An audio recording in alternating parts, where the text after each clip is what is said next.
Crowd Unite is hosting this event where an organization that is a resource for crowdfunding. So if you need help crowdfunding, finding videographers or marketers, or you need help finding a platform, you could come to our website. Our banner's over there, and you could talk to me or Alex Feldman, he's in the back, about our website and what we do. Today we have Amanda from Pubslush.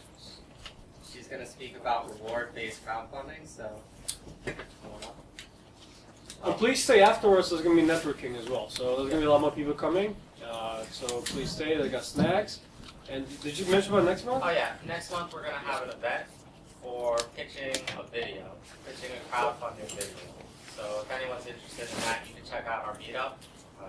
It's the same meetup that you use to find us, so just check it out if you're interested.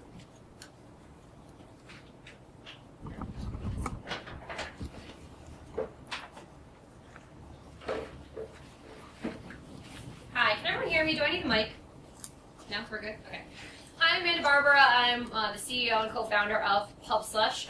We are a crowdfunding and pre-order platform for the literary world. So we work with publishers, authors, agents, editors, everyone across the gamut that's involved in the publishing process. So we have a bit of a focus.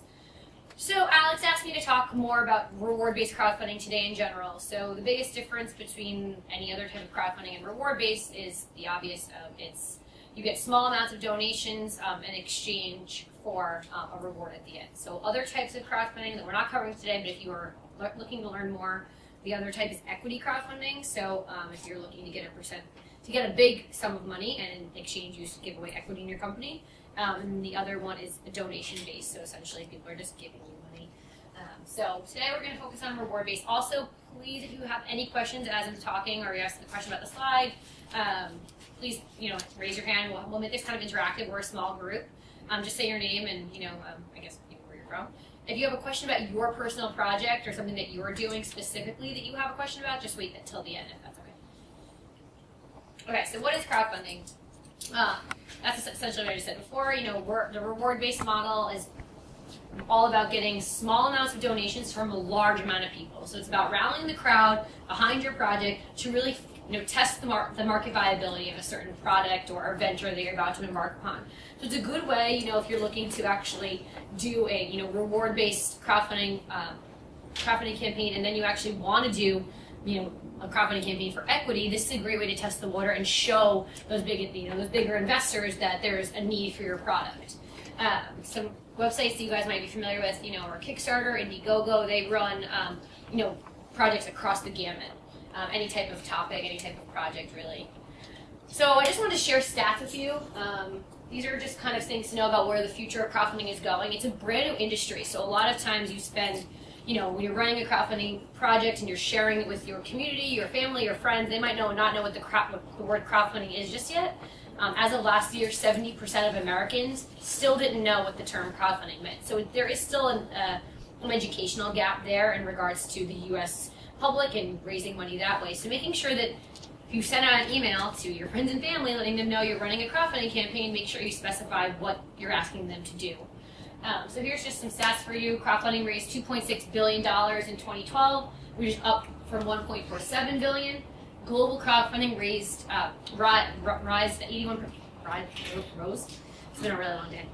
81% in 2012. So as you can see, it's not just the U.S. and it's actually the UK is the second biggest market for crowdfunding right now, but it's really taking wave all around the world.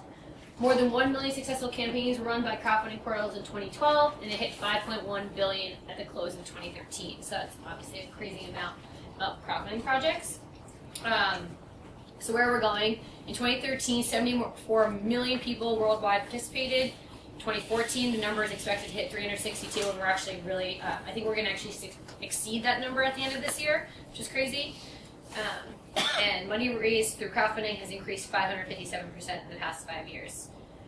So how most crowdfunding processes work is you fill out, certain required fields. So, your name, your social media, a summary of your project. A lot of platforms let you upload supporting images, supporting links. On Pubslush, we let you upload an excerpt of your book that might be great and compelling. You can make a video. I know that they're hosting a class next week about videos, but the best videos we've seen have been about a minute and 30 seconds. The way that they're structured to really solicit the most amount of attention is the beginning shares a statistic, fact. Maybe it's like about hunger, poverty, whatever the case might be, something that will catch the audience in right away. And in the middle is some background on the project, why you're doing it, what motivated you to get here, what's the purpose of the project, and then the end is a call to action. What do you want them to do at the end of this video? You want them to, of course, give you money, but the second is, maybe you want them to share it with friends and family that they think might also like the project. Maybe you want them to just share it on social media. So making sure you're asking, you're telling them at the end what you want. So it's all different platforms have all different types of requirements, of course, so making sure you know what the requirements are when you choose a crowdfunding platform is definitely crucial. And also know that some platforms don't accept all projects. So for example, Indiegogo, you put a project up and it's automatically launched that day. There's no filtering. Where on Kickstarter, they did have a lot of filtering up until recently. Now they do accept almost every project, but there is an acceptance window, so you don't get accepted right away. So once you are live and your project's up there, that's when you start really driving traffic to your project. So we're just going to kind of go through some general crowdfunding platforms that you might know about, just to go into some specifics. Kickstarter is for any type of project, and they work on a fixed funding model. So what that means, it's an all or nothing type of model. So I just met Chris in the back, and he's running a crowdfunding campaign right now on Kickstarter for a product, and he set his goal for $35K. So if he makes $30,000, he'll lose everything. The money will not get charged for anyone that's supported. It'll get returned to them, and he walks away with nothing. So that's definitely a big, it's a big risk you're taking when soliciting that much money to a large amount of people. And they also have a 5% platform fee. Now, Indiegogo, same type of thing. They accept, general projects, any type of project. They have two different funding models. So they have an all or nothing, similar to Kickstarter, and their fee is 4%, so 1% lower. The other model is it's a flex model. So you set your goal, let's just say it's $35,000, and you only make $10,000. You get to keep that $10,000, but they charge 9%. Big difference in how much you're walking away with. So making sure that you're setting realistic goals for yourself that are attainable is super important when making an overall goal for a crowdfunding campaign. Has anyone in the audience heard of Patreon? Okay, thanks, Karen. Okay, so we threw this one up there just because it's kind of picking up steam right now. It's a completely different type of crowdfunding model than the other two we just mentioned. The way that they work is it's an ongoing campaign, and your supporters actually pledge to give you X amount of dollars monthly. So it's definitely meant for creatives, filmmakers, a lot of jewelry designers I see on that. So you're saying, I'm going to give you $10 a month for 12 months or 6 months, and then every month they charge you, and then it shows how much you've made, and then guess how long your campaign is. So if it's a year long, you'd say it's a year, I've made this much in this year, essentially. I'm not sure about the percentage. I'm not sure what percentage they take, but they charge regularly. So I wanted to just quickly touch on niche crowdfunding platforms. So my company, Pubslush, is one of them, and then there's a few others that are more niche based. These are crucial depending on what type of project you're doing. Kickstarter has moved more towards tech, gadgets, very entrepreneur driven. And some of the other projects don't get as much attention, get as much visibility on that platform. So knowing, where your project fits and where it's going to get the most visibility is super crucial. And also, kind of going back, looking at their funding models and how that works is super important as well, because you want to know how you're going to walk away with the most amount of money. I have a few kind of case studies I'll share throughout the presentation. But one is, I'll share one that we actually talked about today, about an author that came onto Pubslush. She was amazing, really great author. She had a book called The Squeaky Blueberry. It was a children's book. It was like an educational book. And she wanted to raise $10,000. So the Pubslush funding model works a bit different than all the other ones as well. What we do is we allow you to set a minimum goal and an overall goal. So as long as you make that minimum, essentially saying, with this amount of money I can bring my project to life, you get to keep everything, same low percent of 4. 4% is the fee we charge. So if you say your overall goal is $35K, but you make 10, you get to keep that 10 because your project will still use that money to come to fruition. So we had the woman with the squishy blueberry came to Pubslush out of the gate. She launched. We did a 20-day prep period with her where we helped her come up with a marketing plan. We gave her a social media kind of guideline. So she was very prepared, and she launched, with confidence. So when the day she launched, in the first 3 days, she made close to $4,000, which was, very strong. I think she was at 30% of her goal at that time. And then, the next 5 days, she was at a lull. She didn't get one new supporter, didn't move from that $4,000 mark, and she got really nervous and came to us and says, I'm going to take my campaign down. We talked to her through it, and we were like, what, if you don't feel confident, if you don't want to put the time back into it, fine, take it down. So then she left us, and not even 3 days later, launched on Kickstarter. And I was just kind of laughing because I thought it was funny. So, so then we tracked the campaign, and she was live on Kickstarter for 30 days. She made almost $1,500 less on Kickstarter than she did with us. And she didn't make her goal, so she didn't make the $10,000 mark, lost everything, and isn't able to publish her book. Right? Yeah. Yes, boo, exactly. But I think it definitely goes. I think it definitely goes to show that you need. If she would have not taken down her campaign, she would have had $4,000 and would have been able to. She's putting up all the money herself. I think she ended up doing. So she ended up having to spend the $10,000 out of her own pocket. So knowing that if you can make the project, and that's not the case for all creatives and all people that have crowdfunding projects. Not all people are going to be able to do the project if they don't make that overall goal. But if you know that if I make $5,000, I can still, I'll put the other money out of my pocket and my project can still come to life. That's something to take into consideration when planning a campaign. So I wanted to point out some of the difference between Pubslush and other platforms, because this is stuff you should keep in mind when you're crossing all platforms, like all other niche or even Kickstarter, Indiegogo. These are some differences you should keep an eye on if you have more of a niche type of project. So for us, we're literary projects only. The funding we already talked about, that's really a great thing to understand. So knowing a lot of information about who's supporting you, especially if you're going to be going out for more money and maybe an equity round or things like that, knowing the breakdown of who your market is and how to better understand them is super crucial in something like this. The service you're going to get. Look at reviews. Crowds Unite has a really great ratings for different types of platforms. So if you're the kind of person that knows you're going to have a lot of questions, knows that they're going to want to send some emails to the platform and wants feedback, then definitely look at what platform is going to provide you with the best service you need to be able to be as successful as possible. I've heard that some platforms, they won't answer an email throughout your whole 30 days. If that's not something you want and you want an open line of communication, definitely keep that in mind. So for Pubslush specifically, we are more of a community platform, so we offer our authors not only a 30-day crowdfunding option, but a way to actually come back and use what they built during, some people take 120 days to build a crowdfunding campaign. They make great videos, they make great summaries and images to go along with their campaigns. And this is a tool that you can use, of course, for SEO purposes, but also to promote your project moving forward. So we actually let you come back and insert wherever your book is being sold, the buy button. So it's a great way for discoverability. So if someone, Google's children's book, not Google, searches on Pubslush for children's books and yours pops up and it's a year later after your crowdfunding campaign, some platforms don't let you give any updates, don't let you tell anyone where to find your project now. So it's good to have that continuous support from a platform. And I know there's several platforms that let you kind of interact even after your 30-day crowdfunding window. The fee we already talked about, making sure that you're not in any contract. Another platform launched semi-recently, called Inkshares, and it was more of a publishing platform.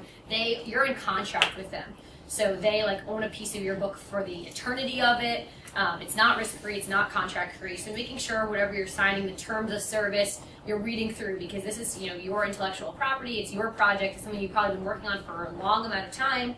Making sure you know if they're taking any part in your project. These are all. Making sure that if we are a global company, a lot of platforms are. Kickstarter is a global company, Indiegogo is a global company. So checking out if that's a concern of yours, if you want people to be able to support in different countries, that's something crucial to understand. And we also have a cause element, so we allow our authors to actually, or publishers, to give a percentage of what they make at the end to our foundation that fights literacy. So, if that's something that you're passionate about, it's something you want to actually incorporate into the promotion of your campaign, things like that, maybe. I know some platforms don't have it, but you maybe want to incorporate it. Using that as a promotional tool is also really effective. How to conduct a successful campaign. So the number one most important thing to remember when doing a crowdfunding campaign is pre-campaign research and prep. Number one, hands down, I think that's probably the biggest reason why crowdfunding campaigns fail is because they haven't done the prep that they need to actually succeed. So what does that mean? So we actually provide, on Pubslush, we provide our campaigners with a checklist, a pre-campaign checklist that actually goes out 60 days before you launch. And each one gives you about 5 to 6 things that you can be doing to prep, to make sure you're as prepared as possible, and to prep before your launch. So an example of that would be before you launch your campaign, do you have your email, all your emails in one place? Do you have a database of emails of people you're going to reach out to? And let's just say you have 100 names in those emails. Going through and making sure that, out of those 100, who are you confident are actually going to support you? What do you think they're going to want? What type of reward? We're going to go into rewards in the next slide, but making sure that you see, maybe if you have 100 on your list, you might not even really talk to all 100 anymore. So knowing kind of a feeling of what percentage of that list is actually going to contribute is really important.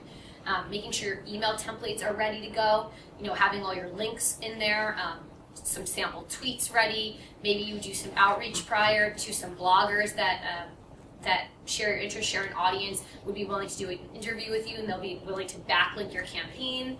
We've had some really great authors on the platform set up kind of mini blog tours, so they have a few things going on during their campaign to drive traffic.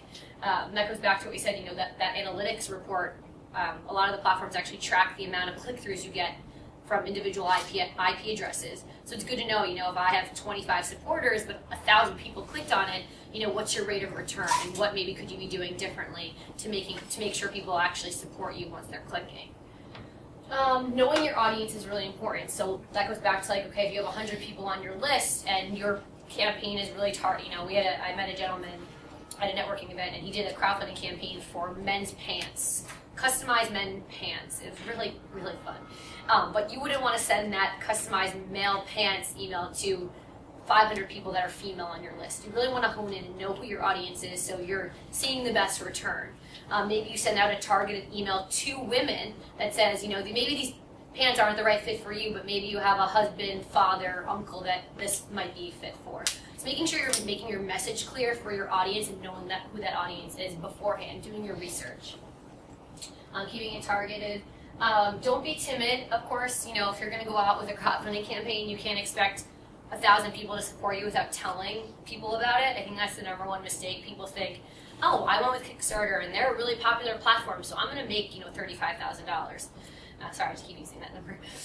But yeah, so that's actually the complete opposite and false. You can't rely on any platform's crowd to fund your project. I mean, on Kickstarter, they have anywhere between 200,000 plus projects running at one time. What's going to make yours stand out? And the only way it's going to stand out is if you create your own momentum, your own buzz, and have other people supporting you in your corner.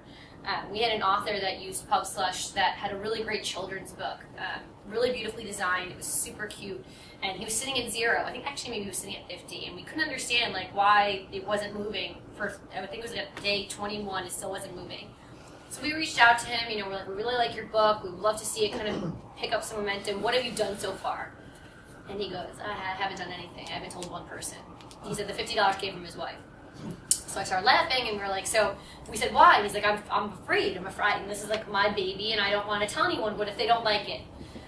So we, via the phone, kind of patted him on the back, or talked him off the ledge, and we kind of got him really excited. We kind of gave him a whole new energy, and we talked to him, and we gave him just 5 really basic ideas, just based on his demographic. He was actually a Lutheran minister in a church. So we came up with a way that he could get his congregation involved by also giving back. So for every $1 that he raised, he was going to donate that equivalent, that in canned food or something. He came up with a food drive aspect to his campaign.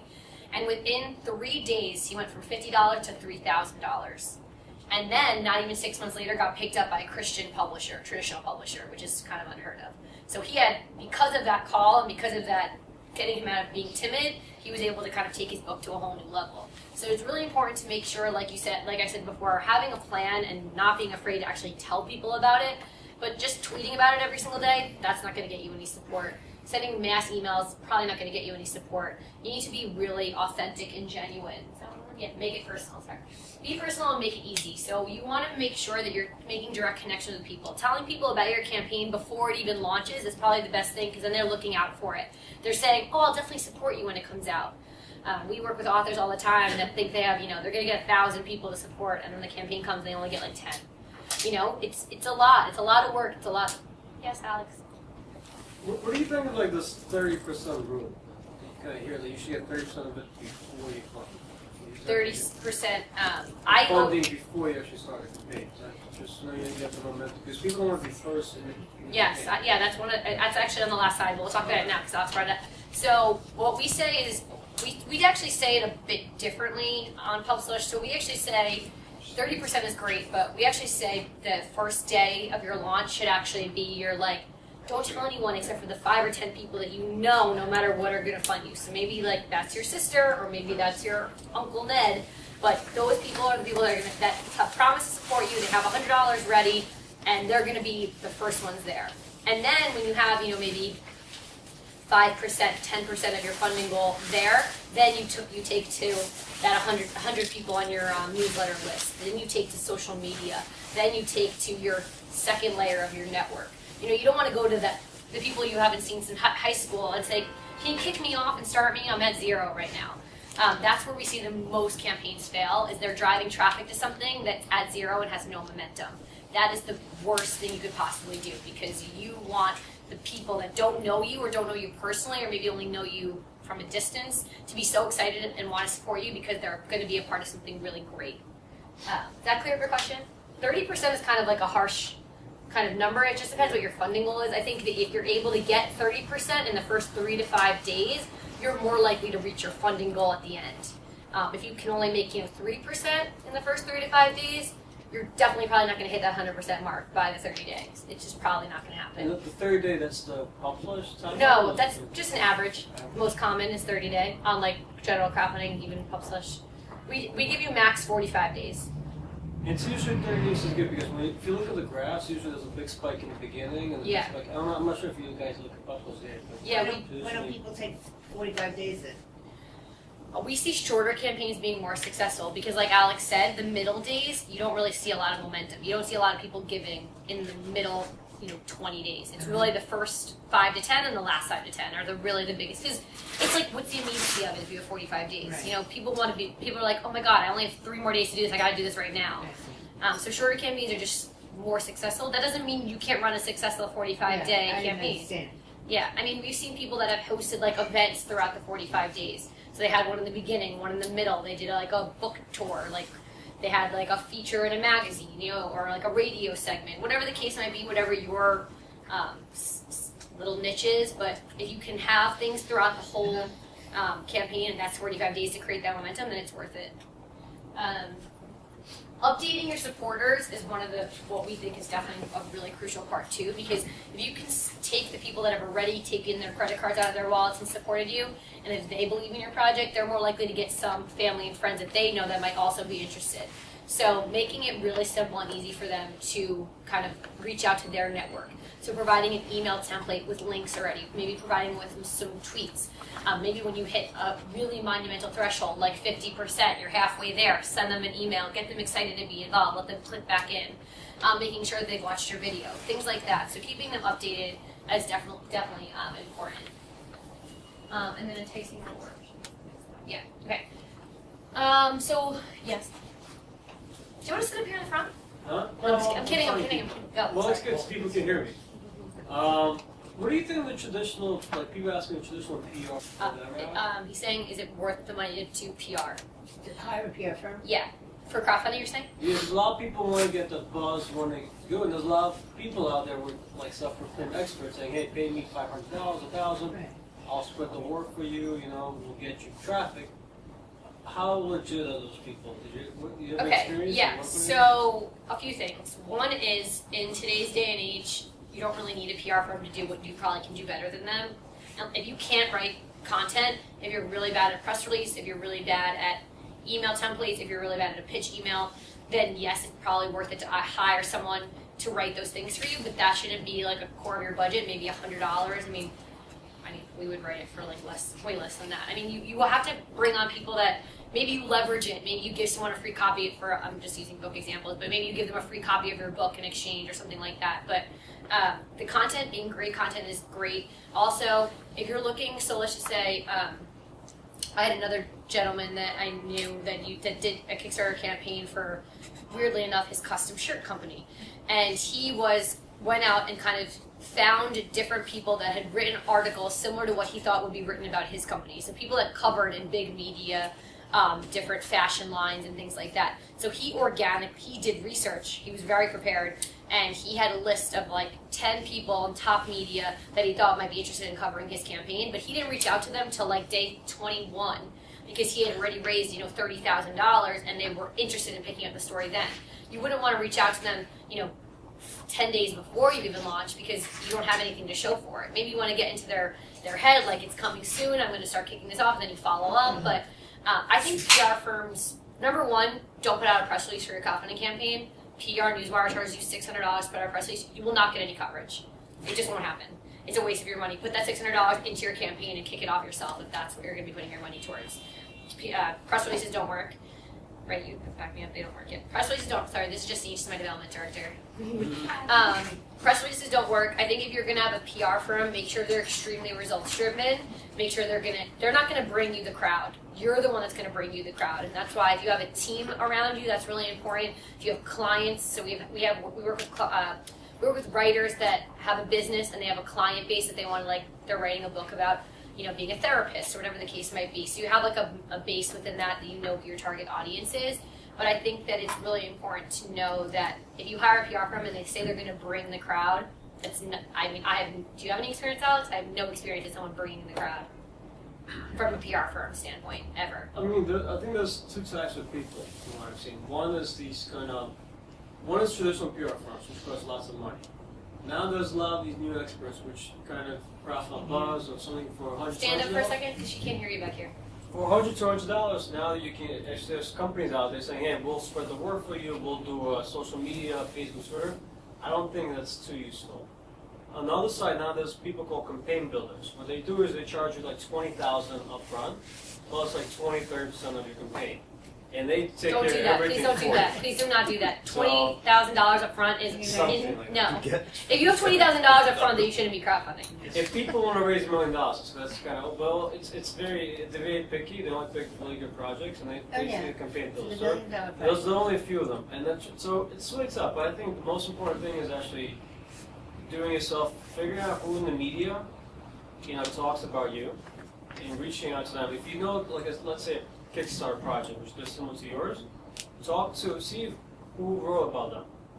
Contact those media, those PR. You should get a list of hundreds of people in the media, like even small bloggers. Like Crowds Unite got published in Tribune magazine last year, and the reason we did it because we got covered by a small blogger, and then we got picked up by Tribune magazine. So anywhere you can get coverage, it's helpful. Yes, we offer on our platform something called Pubslush Prep. So the cost is it's completely optional. You don't need to do it to run a campaign with us, but we offer they're all tiered. The lowest fee is $50, and we help you build your rewards. So we take your campaign, we look at it, and we ask you kind of personal, professional questions to kind of see what you would have to offer your audience, and we help you build rewards from there. We tell you the best price points, we tell you what to offer, build in shipment. So we kind of just hold your hand through the whole reward process, and that's only a one-time fee, $50, and we set up a phone consultation, so you get a lot of hand-holding with that. And then the highest tier is $250. You get 2 hours consultation time with my team. We help you make a whole marketing plan that you execute. So you're going to see the results from what you do when we help you make the marketing plan, and we help you make a whole social media plan, and we help you build all your email templates.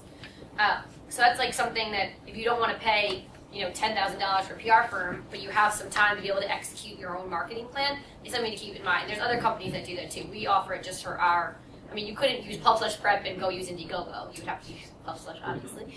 So we offer that for our clients as kind of an extra service. But it's something you can definitely keep in mind. I think Alex's point is true. Definitely, you can afford a $20,000 PR firm. That's definitely something. I haven't heard of that, but our campaigns are a lot smaller just because they're book projects. They're not $1 million projects. But yeah, sorry. I have a few questions. First, how many more slides have you got? Because I can hold my question to the end. 3? Okay. I'll ask it at the end. Okay, you sure? Yeah, sure. Does anyone else have any other questions from what we talked about so far? Okay. We'll go through these quickly. So basically, building rewards, all these are kind of self-explanatory, but I want to definitely point them out. Offering a range is so important, and I think that's one of the biggest. That's why we have a filtering system on Pubslush. We don't accept every project because we get a lot of projects that are like one reward for $10,000 or one reward for $1. You need to make sure you're spreading out what you're offering. You want to say, okay, what's a price point that people might feel comfortable with? And kind of go through your supporters that way too. You're going to get supporters that you don't know, you will, but you have to go through that core people and say, okay, maybe they'll only feel comfortable giving me 5 or 20 or 100, and making sure you're spreading it out. I mean, we had a campaign recently, he had a $250 reward, and that was his most popular because it was the most enticing. They were getting such a big return for that amount of money. So making sure that you build your rewards to entice your What was the supporters. return that they were getting? They were getting like a year subscription to their. It was worth $500, so they're saving half by doing it in advance. But it was like a book club type of a model, so buying it up front saved them like half the price or something. So that was the most It was a popular. real value. It was a real value, yeah. Using unique and personal things, so we see a lot of people that offer like 30-minute consulting on top of like their book for $150, and that just takes your time. So it's direct money going into your project. People have offered. We had a yoga teacher do a yoga book. She offered an hour yoga class on top of her book and other rewards, and that's just an hour of her time. Or she was doing it virtually as well because she's based in Pittsburgh now. Making sure they're cost effective. So you wouldn't want to say, okay, this reward is $20 and it's going to cost me $17 to fill, because that means you're walking away with probably less than $3 once the platform takes their percentage. So making sure you're giving enough return, anywhere between 40 to 50% return is usually reasonable. Some rewards are going to be like for $5 you get like a personalized email thank you. That's you're walking away with the whole $5 in that case. And also making sure you're building in shipping. If you have a heavy product and it's going to cost you $10 to ship, make sure you're taking that into consideration. We see guerrilla rewards being super effective. So, like with us, you can say, okay, I only have 50 of this reward. So if you do a limited edition, there's only 50, and maybe you're charging $5 less. You're going to see those going a lot faster, and then the same exact reward will be available for $20, but the people that got there first get it cheaper or something like that. What does that mean, guerrilla? So grow like early bird special, limited time offer, like a featured new reward mid campaign, things like that. So kind of just different out of the box things. We've had people do like only 10 signed copies. So people that want the signed copies are going to go for those first because there's only 10. Kind of the supply and demand kind of a model. Offer rate, we did all these, okay? So social media, I always throw this in. It doesn't really have to do directly with crowdfunding, but it's super important because they kind of work one and the same. I kind of consider crowdfunding a type of social media nowadays. So making sure that you're using your current networks. If you don't have, like, let's just say, for example, you're not on Twitter, you don't use Twitter, you're not active on it, you just have never used it. People might tell you, start a Twitter for your crowdfunding campaign. You don't want to waste time building up your Twitter followers and tweeting when you have no one looking at your tweets. So if you are really active on Facebook, that's where your network is, you have 2,000 friends, you post updates there all the time, that's where you would want to focus your efforts on your crowdfunding campaign. If your crowdfunding campaign can wait a year and you have time to build up your Twitter, then maybe do that. But I would not focus your energy on a platform where you don't have a presence already. And making sure you find the right platform for you. Where is your audience? If it's a professional book, LinkedIn might be a great way to go about it. If you have a fashion project, you might want to do Pinterest. So making sure you know where your audience is and where you're spending the most amount of time for promotion. Being specific, great call to actions. Don't put like, support my project now, or give me money today. You want to build enticing posts that gets people excited. We had an author that would constantly put up like, if 5 people give me $100, I'm 50% funded. So it made it so realistic that people would be like, oh, that's not that much, I'm just going to go do that right now because then she'll be closer to her goal. So breaking it down, making it real, maybe doing images to also support your campaign, different things, being creative also. Target, and making sure you're building a brand for yourself. So important, especially if you want this brand to represent who you are as an entrepreneur. So if you are using Facebook constantly to post, pictures of you out with friends or your dog or Sunday mornings with your kids, that might not be your best place for your personal brand. You might want to stick to an outlet that is more, entrepreneur driven or more, like I said before, fashion, whatever your needs are. There might be a better platform for you. So making sure that you're representing yourself in a light that, if you have a fan page for your company, you would want to keep that very business driven or very targeted to making sure that the clients that are liking that page are getting the right content that they're looking for. I think I might have said this already, but I always want to leave everyone with some good tips to walk away and leave with anything from today. The first one we already talked about, the jump starting your campaign with 5 to 10 campaigners. That, like I said, it's the biggest mistake I see is people sending, their 10,000 email list to a campaign that's at 0. So making sure you have a nice foundation before you start promotion. Link it. Also another error. I actually had an author email me that was running a campaign, and I clicked on her campaign link and it was a failed page. She didn't even test her own links. Making sure you're linking your campaign everywhere. It should be in your email signature, it should be in your Twitter, it should be in somewhere on your Facebook page, it should be everywhere, on your Instagram, wherever you have, it should be on it. It should even probably most likely be on your business card. Who doesn't have a business card? Oh God. Okay. I went to a conference this weekend in Colorado, and more than half the people in the audience didn't have a business card. Your business card is your biggest asset. It's the only way people are going to find you. I have a business card for everyone here. I would love for you to talk to everyone tomorrow. So make sure you have a business card. Make sure it has all the right contact info. Make sure it has imperative contact info. If you don't use your Twitter, don't put your Twitter handle on it. If the best way to contact you is email, and you don't really use your phone during the day because you're constantly on your computer, making sure you're putting the best info on there for people to get in touch with you. And also, we do this one a lot for Pubslush campaigns, but a good promo deal. So if you can, if you have a product, Chris, that gentleman in the back, he has an amazing tool belt. He would maybe want to give one away free in a promotional type of standpoint in a way to promote his campaign. So a blogger might pick up the story because they want to give away free things to drive more traffic to their blog. You would obviously want to find a blogger that covers, tool belts, tools, construction, all the things that he's interested in, a blogger that has an audience that he's looking for, and if he can give one item away for free but also link it to his Kickstarter campaign, he's going to drive traffic that way, and hopefully more people will check it out. If they don't win, in the hopes that they enter the contest, so now you'll have all their contact info. Say, sorry you didn't win, but it's also available for sale if you'd like to buy it. So things like that, out of the box, that's the best way to be in crowdfunding. And we're done. So we are offering a promo code if you want. We have like a 30-page tips for successful crowdfunding. If you guys want it, all you need to do is go to pubslush.com, and when you sign up for an account, put Crowds Unite in the box, and it'll auto send you an email right away with a 30-page guide. It has marketing tools, social media tools, all that's free. It's usually like $7.99. So we're offering it to you guys for free tonight if you want to sign up for an account and grab that. It has a lot of great info that kind of reiterates everything we're talking about tonight. Great takeaway. So questions? Go ahead. I'm actually going to the home and remodeling deck show this Wednesday, Thursday, and Friday tomorrow. And every hour we'll be raffling off a belt. So that's awesome. But making sure that you're how are you doing the raffle with business cards? Business cards, and then you tell them they have to be present. So every hour, at the end of the hour, try to just keep bringing the crowd back. Great idea. Yeah, absolutely. Things like that where you can collect business cards, collect email addresses. We see a ton of people that do book signings. At the end of every book, you should give away at the end of a book signing of one book for free, but they have to enter to win with a business card or their email, something like that. So coming up with ways to build your email list for a crowdfunding campaign is really important. How should I decide how much I should ask for? I'm writing a memoir.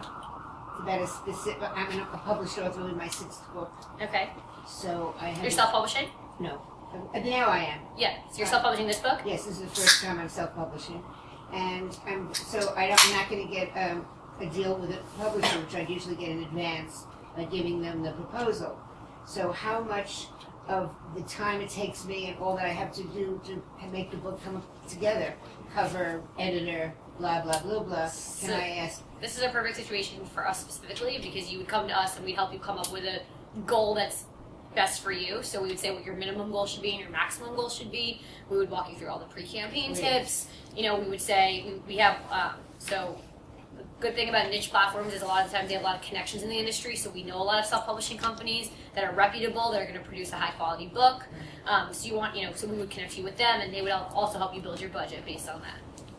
Yeah, so we'll So talk to you that's after. good, that's everything I want. Yeah, exactly. I'm really happy you're here. I love your I've hat. come to the right place. Go ahead. Hi, and first of all, thank you very much. I think you covered a lot of ground and did a really good job with it, having been to a few sessions, and thanks to Alex for keeping me on the list. The 2 points that I wanted to make was one, there's a challenge, I think when you're a publisher or if you have a product or service where you do have the time, quote unquote, to spend on your crowdfunding campaign. Now, for instance, I myself have a crowdfunding going right now on Fundable, but I'm a co-founder of a technology firm or a software company. And while gathering users and servicing the market that we have now, some of the things that the crowdfunding platforms offer or don't offer bothers me. Let me say, like for example, one of the reasons that I would use a crowdfunding platform is because I would want them to kind of bring the crowds to me.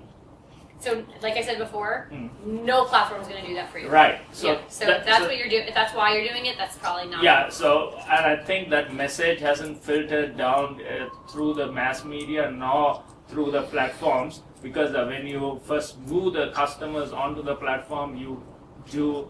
I'm not saying you specifically do it, but I think most crowd platforms give a message out to say, hey, come, we can get you funded, right? And the danger in that is that a lot of entrepreneurs don't see the challenges that you very well identified right now to say that, hey, you're the one who's going, had I known that, I would have actually delayed either a product launch or a crowdfunding campaign, one of the two, because especially for startups, Yeah. it's a challenge. The second one that I had was when you reach out to media to get this message out, what are some of the strategies that have best worked for people, especially like technology startups or software startups or product-based companies, over something like authors? Because I think when you have a book, you already have the book and you're ready to go. But say you have a product and people are already coming to your store or you're servicing them continuously, what are some of the strategies that has worked for? So I wouldn't shoot, I guess my biggest recommendation in regards to media is I wouldn't shoot for Fast Company, New York Times. I wouldn't try and go for the big guys. I would rather see you get 10 smaller pieces than one big one, because it's going to be a lot easier to get those smaller ones, and those smaller ones will lead to the bigger ones. So we see a lot of our authors go to smaller bloggers that are in the writing community, and they can get 10 of those easily because a lot of them are looking for great new content, and then they promote them on their social media, their Twitter, their Facebook, etc. And they're seeing a lot of return, a lot of comments. Maybe not necessarily, they're not seeing thousands and thousands of dollars, but they're seeing a lot of interaction and people knowing about what the project is now. So I think for media, the big, who is your audience? Where would you want to find them? And using someone that already has your audience as users or as readers, and using that to your advantage. But making sure that what you're sending them is newsworthy. That's what we find. I actually used this example on Saturday. I spoke on a panel, and we were talking about press releases, and I said, if you have a fiction chicklet about a girl falling in love in an elevator, we had a book on the site that was about that, a fiction book about that doesn't really seem newsworthy to me because it's another fiction book. However, if you have a book about President Kennedy's, all of his recipes from a chef that worked in the White House during his administration, and they're making a cookbook, chronicling all the meals he ate while he was in the White House, also a book we're going to have on Pubslush, that's newsworthy because people love stuff about the president, about past presidents, and something different, innovative. So what's going to make your story interesting? What's your hook? What's your angle? What's going to make people cover it? And Alex made a good point, finding other people that have covered other crowdfunding projects that are similar to yours. I'm sorry, what did you say that the platform you're using is? Fundable. Yeah, so also picking your platform is really important. Making sure that, for us, we're really reputable in the publishing industry, and we built our name and our reputation to be, very strong. So we're working to make our name stronger in the crowdfunding arena, but making sure you're finding a platform that, people understand, they know how to use, what's their processing fee, how do they accept payments. One of the biggest complaints we know about Indiegogo is that you have to have a PayPal account. Some people don't want to have a PayPal account. You know, like I hate PayPal. I think that I just don't want to use them. So that might be a barrier of entry to me. So knowing what your users want is definitely, doing all this research is super important. Making sure you have a marketing plan anywhere between, I always say 120 days is probably the best marketing plan. Also, one other thing I didn't mention, which I want to point out because it's super important too, is knowing how the platforms let you contact your supporters. So like with us, we let you export your user data. So like I just met with an author in Denver last weekend. She did a Kickstarter campaign for her book. Only 50% of her supporters have gotten back to her. So she's had to go and to the USPS every single week to mail out rewards. If you don't have time to be licking envelopes and going every single week to USPS, Kickstarter might not be a platform for you, especially if you're looking to get hundreds or thousands of supporters. What's your time look like to fulfill your rewards? Like with us, because we work with authors, we let you export all your data, put the addresses into labels. You could probably be done within a day. Knowing how these things work are things you need to think about in advance, because you don't want to be spending 8 weeks selling your rewards, because then it takes time away from you building your business. Did I answer your question? Yeah, you did good. It's more of a general question. You had a stat up there that said the average fundraising campaign was $7,000. Yeah, that's across all platforms. That includes donation. Oh no, I'm sorry, that's just royalties. reward. Just reward. Yeah. Okay. That seems low to me.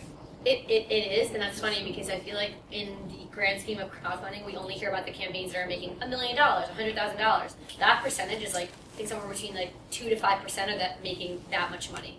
The average is making $7,000. Do you have a median? I don't have it all with me right now. I mean, We have a lot of stats. It seems to me that there's got to be campaigns out there. I mean, there's some of them are pretty famous that have raised a lot of money. There's a lot that are the ones that we hear about are the ones that are, you know, like the ones that we say, oh my God, that one made $300,000. Right. But those are the exception to the rule. You know, the average across platform for reward-based crowdfunding is $7,000. So that should give you kind of a feeling. This goes back to his point. You know, people are saying go to Kickstarter and we're going to bring you the crowd. That's not the case. You know, I see, you know, Kickstarter as, like I said, 200,000 plus projects running at one time. Their success rate is only 46%. That means they made their overall goal. But that means they're having, you know, that other 50+%. They're not even coming. They're not making their goal. Which means, what's their goals? I don't know what their goals are. But I know for us, you know, we have a higher success rate because we're letting you set minimum goal. Every platform is different. Yeah. Second part of the question is more specific to the rewards and the structure. Yeah. Much of it is done as a pre-sale of a product, correct? Yeah, a lot the of it. rewards can be done in different ways, but you know, like a cab ride or A lot of it's theater pre-sale. ticket Yeah, or a lot whatever. of it. But a lot of it is pre-sale of product. Kind of in general question, the direction you see the industry going. Will crowdfunding platforms become almost like a shopping mall eventually, where they actually do start bringing people to the people looking for funding? Yeah, I don't know if I would call it a shopping mall, but I would definitely say that I went to a crowdfunding conference last year, and this was actually Alex was there. We went to one in Vegas, and the gentleman that was presenting, he'd done like a lot of research. He came with like just mounds and mounds of stats, and he said that crowdfunding is right now where e-commerce was, 12 years ago. People were, when e-commerce started picking up, people would be like, why would I go up to the store when I can order online and Amazon's going to deliver it to my house next day, or the same day. Google's going to deliver it the same day, whatever the case might be.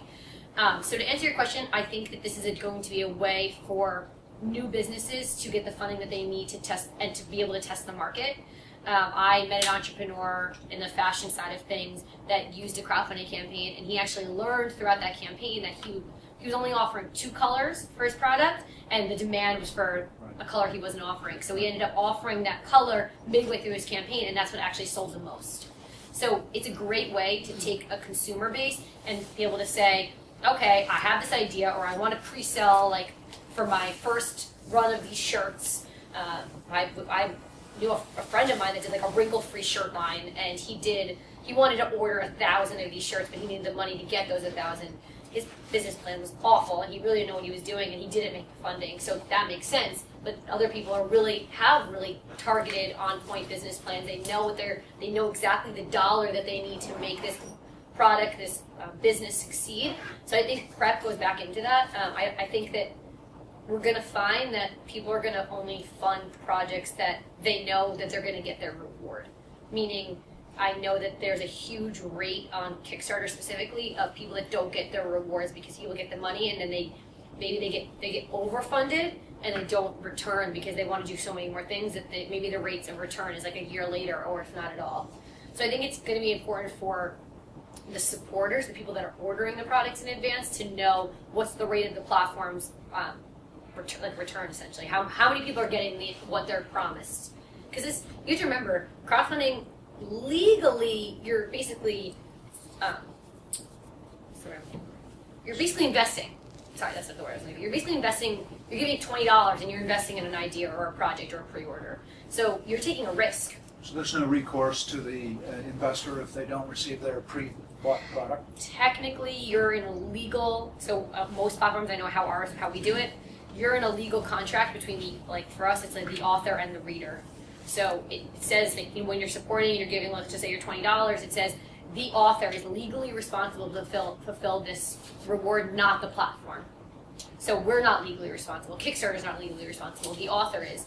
If you gave that author $10,000 because you wanted equity, whatever the case is, I guess not equity, but if you wanted something big from that $10,000 and they didn't return, I mean, technically you could sue them because they're in a legal contract. But most people are going to just swallow the $20. They're not going to go to court. So I think there's a very, very, very high percent right now. Right now for us, I think we have 100%, but we do a lot of checks and balances. But we have 100% where people are getting their rewards. That's just because we form really personal connections with our authors. They become part of our community. We offer all these extra features. So Kickstarter has, we will never have 200,000 plus projects on our platform. It just probably won't happen for us. But we have more of a community with publishers and things like that. So I think it just depends on the platform. But I think that question was great. I mean, I can totally see it becoming a shopping mall, but I don't know if it's going to go that far. Go ahead. So you might have touched upon this, but my question is, do you screen out the books by the content in terms of, or you just put everything on there? No, we don't. We make sure that the submissions are completed. So like I said before, if you only have one reward, we'll reject you and we'll say, we won't reject you permanently, we'll reject you temporarily, and we'll say, here's a link to see other rewards that you might inspire you to create for your project, but we don't screen for content. I mean, to a certain level. I mean, if it's really inappropriate or something like that, but we make sure that all of our submissions are complete, meaning they have all the fields filled in. I'm sorry, I Fields, misspoke. all the areas, all the requirements, all the content. Yeah. My question was actually on the content of the book. Yeah, we don't screen for that. That either? No. Okay. I mean, there's a fine line. We had a book submitted once about terrorism in the U.S. We didn't accept that. So there's a fine line, but our whole platform and our model is based on letting the reader decide what they want to get published. So I mean, I'm not a huge sci-fi fan, but someone else might be. So I'm not gonna, we don't discriminate what type of project. We really accept everything. What does platform mean? It's like a website. No, but I mean your platform, his platform, their platform. It's just another word for websites. That's it? Yeah. Right? Who would have known that? Go ahead. This might not be specific to Pubslush, but do you know of any suits that are out there for non-delivery, for instance, or any sort of liability for crowdfunding platforms? And what's the insurance situation like for such liability? I don't know of any. I can definitely research it, but I don't know of any off the top of my head. Like I said, because you're getting such small amounts of money from a large amount of people, like I said, it would take a large amount of money for you to be able to bring them to court. You have to look at crowdfunding as you're making an investment, and you might get a return. You might get that book, you might get that $20 book, or you might get that $20 T-shirt. But if you don't, you were taking a risk on a project that needed the funding. It's exactly what it is. It's an investment platform. I haven't heard of any insurance or anything like that. No. Because I mean, whether it's rightful or wrongful suit, I mean, you're open to. Yeah, no, absolutely. I mean, you have to know as the creator of the project that you would be subject to that.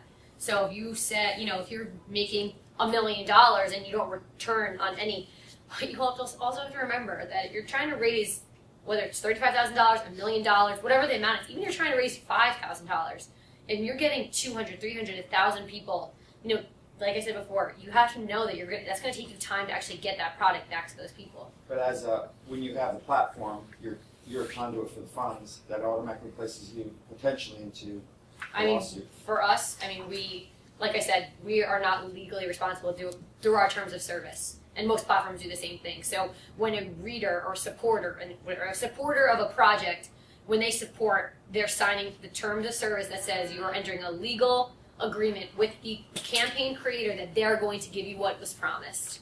So if they do have, if they don't fulfill their rewards, Like I said, wrongful or rightful, doesn't yeah, matter. yeah, essentially. But we haven't had any problems. Like I said, we do a lot of kind of checks and balances with our authors specifically, and we check in with our readers. But I don't know where other platforms stand.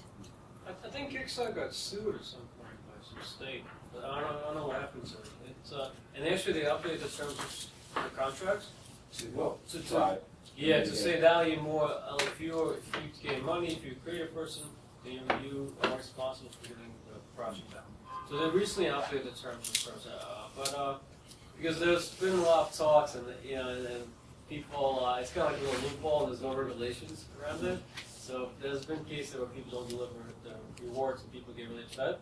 But besides just kind of spamming and because you have a Facebook profile and you can spam it, but there's not much you can do legally. I think there's a 60+% of not fulfillment. I think as of last year in Kickstarter. Kickstarter also, I think, like 80% of the projects that do reach some goals, give it late. So Give it what? late.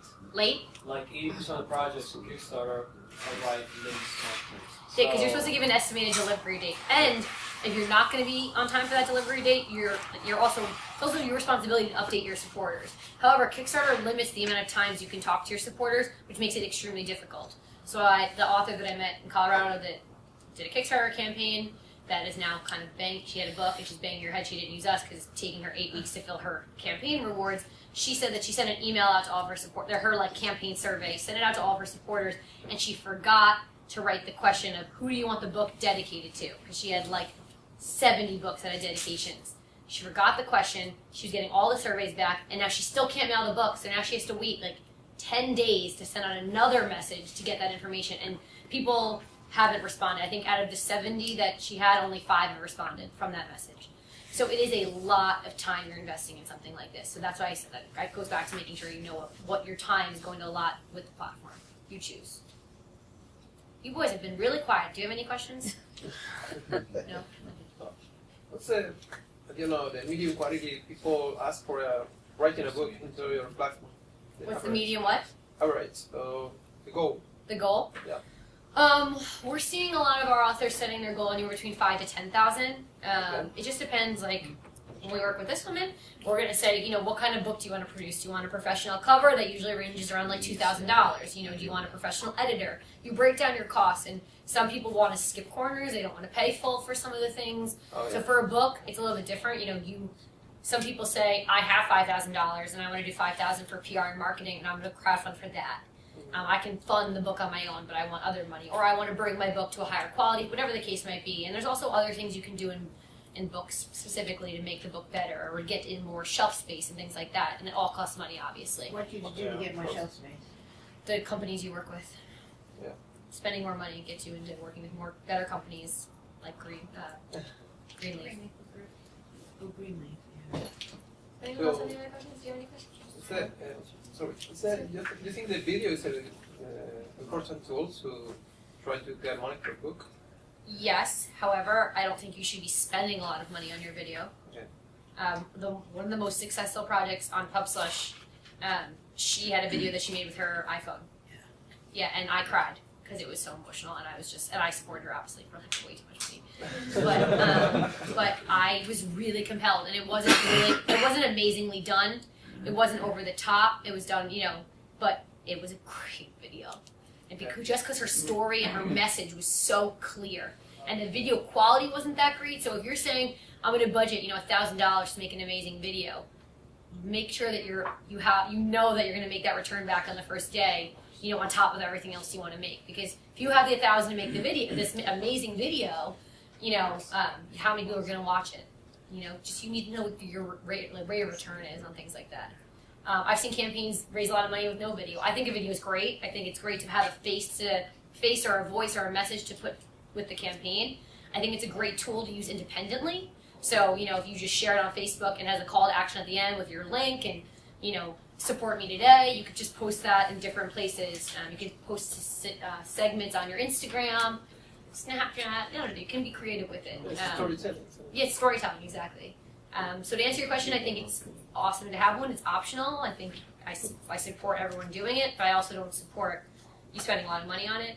If you have a friend with a camera, anyone that knows how to use iMovie, I've made a ton of videos, and I'm actually really, not that good tech-wise. But I've made some really good videos. So you just take some time to learn. But if you want to save the money, it's a good way to do it that way. What's the most money anybody ever On crowdfunding? for a book? Oh, I don't know. You can make a lot of money. I mean, I've heard people make it into six figures. You just have to have an audience. You need to.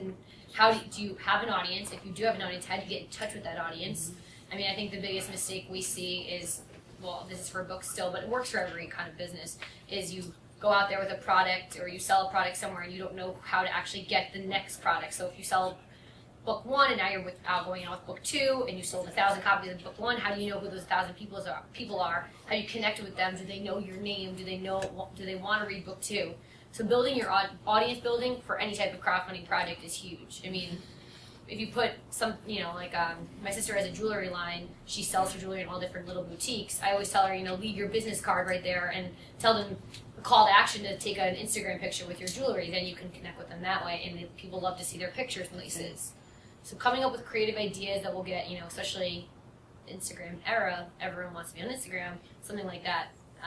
Just little ideas, creative ideas. And you don't need to, hire a $20,000 marketing company to come up with those ideas. You need to come, sit around with friends, Also, it's, don't underestimate the power of contacting someone that did a crowdfunding campaign and see what they did. Maybe something similar to yours. I mean, of course, if you're in direct competition, I wouldn't email them. But if you're like something similar or something in the same industry, ask for pointers. Webinars, Alex's event, these meetups, you're meeting a lot of people that have done crowdfunding campaigns or are going to do them. Ask for advice. Webinars, so you don't even have to leave your desk. There's events all over the city. This woman actually saw me speak in Montclair last week, and that was about just entrepreneurship in general. It's just getting out there and listening to people's advice. I mean, I walked away with so much information for my business, and I was on the panel. So, I mean, definitely going and listening in, I think that's the most important thing you can do. And, we're all going to get up and network now. Talk to people about your project. See if they're interested. They might not. I mean, I always joke with Alex. I go to these events and I meet people in real estate, and I'm never probably going to buy anything. So they're wasting their time talking to me, and they're not going to probably write a book. So they're wasting their time talking to me. Same thing. So meeting people that are interested in your project. I met Chris already, and he has show everyone your tool belt. He's crowdfunding for this right now on Kickstarter. Oh. Yeah.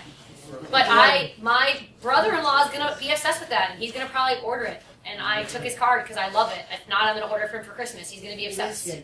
Yeah. So we made a direct connection, and he brought his crowdfunding business rack card with him. So now I'm taking it home, and I'm probably going to pass this project on to a few people. I just launched my crowdfunding campaign today. Yes. Hey. Woo! Yay. High five. Clap it up. Yeah. So things like that. Making sure when you're getting out there, connecting with the right people. Goes back to having a business card. He has a great rack card. But does anyone else have any other questions? Yeah. I think if we were speaking about products, it's totally different to publish try to publish a book. When we are speaking about publishing a book, it's more about the personal branding or more about the project. What do you think? Both. Yeah. And you want to know what? I mean, I run into authors all the time that say to me, I just want to write my book, or I just want to build my product, or whatever the case might be. But we're in a world where you have to be able to do both, because if you don't, there's going to be hundreds, if not thousands, of people in front of you that are doing both. So how are you going to be different from those other people? And writing, you're never going to sell books, or if you're never he's out here rocking his tool belt, and making a scene, but all the people in this room that are now interested in that are going to check it out. So I think you need to be able to have both, and they need to work hand in hand, or you're not going to do well. Go ahead. So I get the point that the bulk of funding comes from people in your own network. Do you see any other trends in the people that aren't in your network that use this? Yeah, so, sorry, back to a case study. I think it's just the easiest way for me to tell kind of your answer. So we had an author on the platform. She made a little over $15,000. And because we let her export all of her data, she was able to go through all the names that supported her.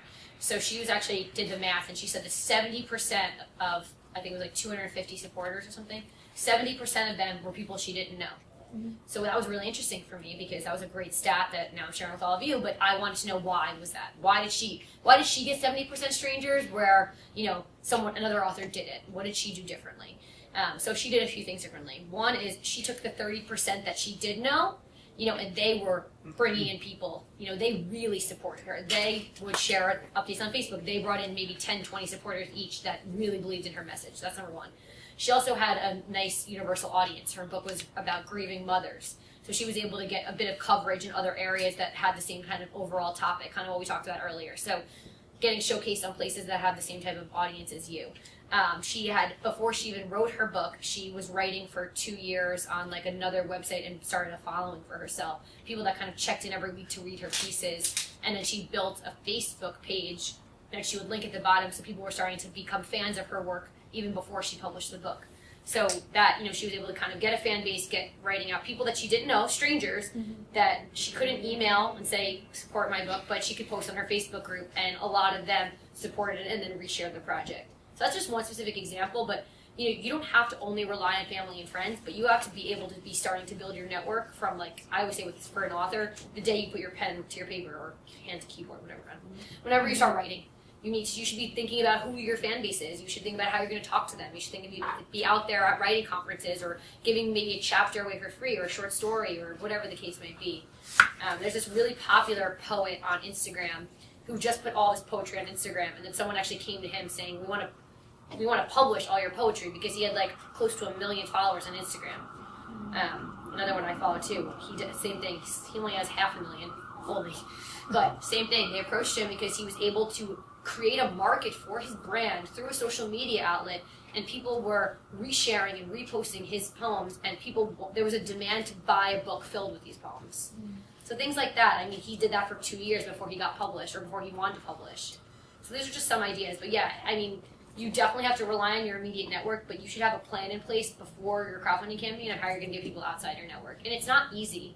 I'm not saying it's easy by any means, but I mean, what's your hook? What's your angle? Like, we've had authors that have had an organization like traumatic brain injury or breast cancer, and they use their local chapters. Do not underestimate your local community when you're doing a crowdfunding campaign. Go to your local newspaper, your local radio station, your local high school, or your alma mater from college. Go all these places. A lot of them want happy-go-lucky content, and this is what that is. You're raising money for a great cause or for a great project. My university puts Pubslush in it sometimes because they want to promote alumni starting businesses, things like that. So nothing is too far-fetched, but making sure you have a plan to approach those people. Is there an industry standard or a statistic that says so many strangers, the percentage of strangers that have funded crowdfunded projects? Because I'm also looking at maybe on Fundable. Fundable has, one of the reasons we went there, they do large scale. I mean, they're usually in the 100,000s to the millions. And I've been always curious, my God, did these people have friends, like 300,000 friends who put $1,000 each? Or the number gets greater if the amount is smaller. And I've always wondered, where did the strangers come from? So, I mean, it's something like, it's like catching fire. Like I said, you want to be a part of the buzz. You want to be a part of something like, so we just rolled out something called our pre-order pages. So it's for like all those authors and publishers that still don't think crowdfunding is cool and they want to still use Pubslush. So we have like another model, and that's more reader driven.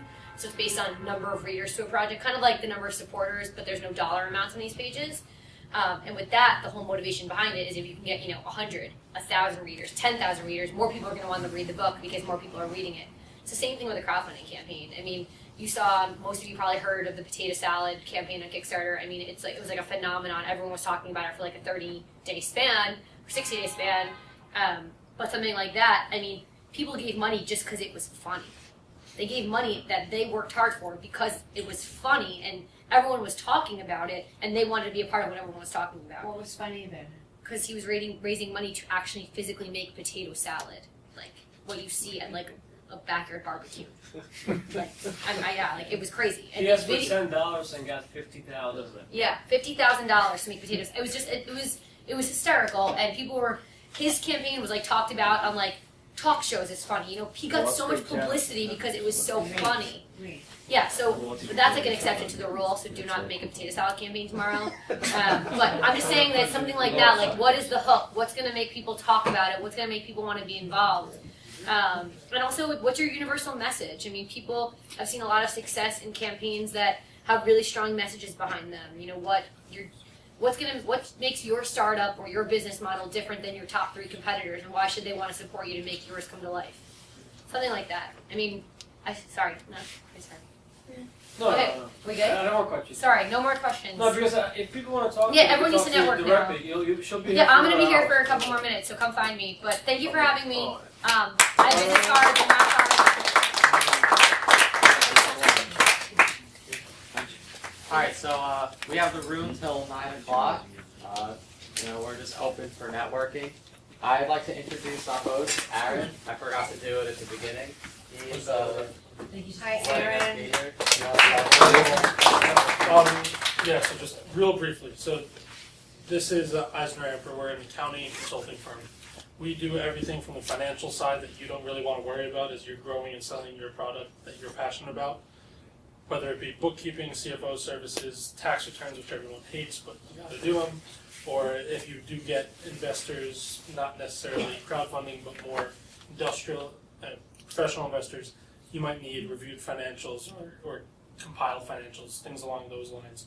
We do all that very boring, tedious stuff while you get to grow your business and know that everything's taken care of. So as you grow your company, we're there to help you, and because we're such a large firm, we're actually 1,500 people, we can take you from start to that eventual exit, whether that be getting acquired, going public, whatever have it. We are able to do it and kind of be there along the way. So, that's it. Well, if you have any accounting question for crowdfunding, here's a normal chance to ask it. Everyone always has the same question. Very much, yeah. I would say, is it taxable? Question. The answer is yeah. It is. So build that into when you're building your pricing model that you got to pay tax on it too. All right. Thank you. Enjoy.